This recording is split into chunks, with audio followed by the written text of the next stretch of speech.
أيها المسلمون، ولقد ذكر أهل العلم جملة من الأسباب المعينة على الثبات، منها العمل بالشرع، فيقول عز شأنه: ولو أنهم فعلوا ما يوعظون به لكان خيرا لهم وأشد تثبيتا، وإذن لآتيناهم من لدنا أجرا عظيما ولهديناهم صراطا مستقيما. ومنها ملازمة كتاب الله عز وجل، يقول جل وعلا: قل نزله روح القدس من ربك ليثبت الذين آمنوا وهدى وبشرى للمسلمين.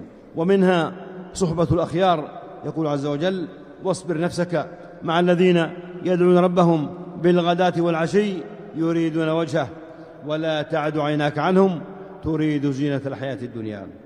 ومنها البعد عن مواطن الشبه، شهوات وشبهات، من سمع بالدجال فلينأ عنه.